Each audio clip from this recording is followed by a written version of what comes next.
Rouge était là, bien sûr, parce qu'il faisait partie de l'armée. Et lui faisait des choses que seule l'armée sait faire, vous comprenez? Pour lui, ce n'était pas du tout anormal. Voici l'homme qui pourrait faire vaciller l'empire Volkswagen au Brésil. Lucio Bellantani, 72 ans, un ancien ouvrier de l'entreprise. Regardez, c'est là-bas que j'ai été arrêté, dans l'aile 4 du bâtiment. C'était en 1972. Lucio avait 28 ans.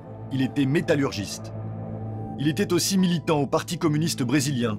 C'est pour cela qu'il a été arrêté. Ce jour-là, il était 16h30 quand je suis entré dans l'usine.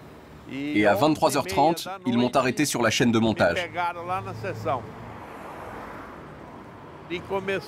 C'est là qu'a commencé le passage à tabac. Des coups de pied, des gifles et des coups de poing. Ils m'ont cassé les dents. Après ça, ils m'ont emmené et remis à la police secrète. À l'époque, c'est une dictature militaire qui dirige le pays. Les opposants sont chassés et torturés par la police. Mais l'État a peut-être été bien aidé par l'entreprise allemande. De récentes découvertes dans les archives secrètes le confirment. Volkswagen aurait activement soutenu le régime pour éviter toute agitation sociale dans ses usines. La nouvelle est à la une. L'entreprise Volkswagen a collaboré avec la dictature et persécuté des ouvriers. Volkswagen a même permis la torture à l'intérieur de son usine de São Bernardo. Lucio et 11 autres anciens employés viennent de porter plainte contre le constructeur automobile pour violation des droits de l'homme, torture, arrestation arbitraire et pour avoir construit une prison privée dans l'une de ses usines. C'est ici que tout a commencé. Les archives secrètes de la police politique. 3,5 millions de documents déclassifiés. Ces chercheurs ont commencé à y travailler il y a 4 ans. Ce sont eux qui ont découvert les documents qui accusent Volkswagen. Voilà les documents que nous avons identifiés. Et voici le logo de Volkswagen sur ce document officiel de leur communication interne. Dans les archives, des milliers de noms d'ouvriers suspectés d'être des opposants. Une liste noire fournie par Volkswagen au DOPS, la police politique de la dictature. Pour chaque nom, une fiche individuelle avec adresse personnelle et fonction dans l'usine. Notre découverte principale est d'avoir démontré que Volkswagen avait son propre service de police et de sécurité, et que ce service avait une relation intime avec les organes de répression de la dictature, sans compter les arrestations et les prisons privées dans les usines. À l'époque, la police interne de Volkswagen a un chef qui signe la plupart des documents. Voilà la signature d'Ademar Rouge. Le colonel Rouge a dirigé le service de sécurité de Volkswagen durant une très longue période, de 1969 à 1991. Une période clé. Il est donc au courant de tout, il sait tout. Mais nous devons faire attention lorsqu'on l'accuse, parce qu'il a beaucoup de soutien parmi les cercles de la droite brésilienne.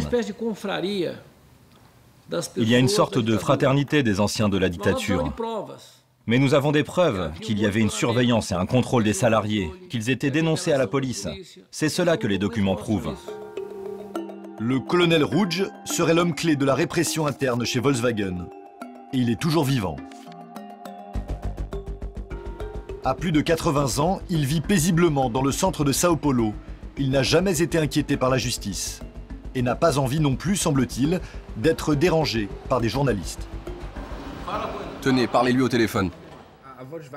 On accuse Volkswagen de collaboration étroite avec la police secrète de la dictature. Non, non, tout est inventé. Absolument tout. C'est pour nous salir. Volkswagen n'a jamais collaboré avec la police, ni avec personne d'autre. Tout le monde était libre dans l'usine. Il n'y avait aucune pression sur les salariés. Aucune.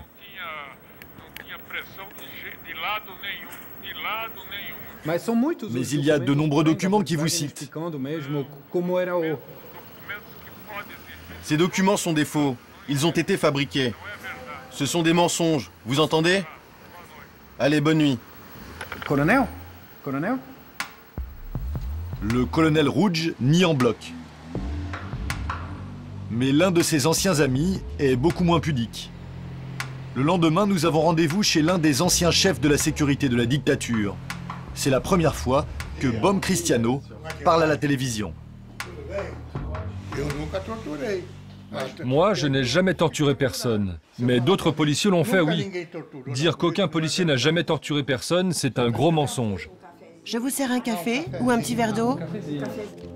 Comme tous les anciens militaires et policiers, Bom Cristiano a été amnistié. Là, c'est moi, quand j'étais commissaire de la police politique. Volkswagen, quand on leur demandait quelque chose, ils faisaient exactement tout ce qu'on voulait. Si on recherchait quelqu'un, par exemple, un élément subversif, alors eux, ils nous disaient « il est à tel endroit ». Vous comprenez? Ça se passait comme ça. Il y avait une vraie proximité entre nous. Et eux, ils appréciaient ce que vous faisiez?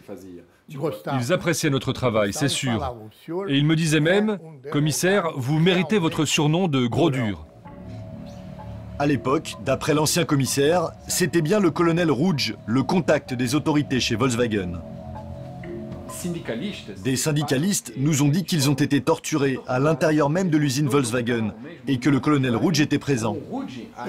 Rouge était là, bien sûr, parce qu'il faisait partie de l'armée. Et lui faisait des choses que seule l'armée sait faire, vous comprenez? Pour lui, ce n'était pas du tout anormal. Mais il travaillait pour Volkswagen. Bien sûr, sauf que les militaires ne voient pas les choses comme ça. Ils considéraient qu'il faisait toujours partie de l'armée. Mais vous, il faut que vous fassiez attention à ne pas raconter n'importe quoi. Sinon, vous allez avoir des problèmes. Mais qu'est-ce qui pourrait se passer? Ils vont vous retrouver. Vous ne connaissez pas le Brésil? Ici, c'est comme ça. Il y a des choses dont il ne faut pas parler. Ne pas parler, c'est aussi la politique de Volkswagen. Nous avons sollicité le siège de la multinationale à Sao Paulo, dans la rue qui porte son nom. Le seul qui a été autorisé à nous répondre est un historien fraîchement débarqué d'Allemagne et chargé par Volkswagen d'étudier à son tour les archives gênantes. On commence tout juste notre travail de recherche. Nous allons donc publier nos résultats petit à petit, pour avoir des certitudes sur les faits concernés. La plainte contre Volkswagen est aujourd'hui sur le bureau du procureur, qui doit décider dans les prochaines semaines s'il engage des poursuites. Et le constructeur allemand est sans doute le premier d'une série. D'autres entreprises étrangères citées dans les archives pourraient être accusées à leur tour d'avoir collaboré avec la dictature.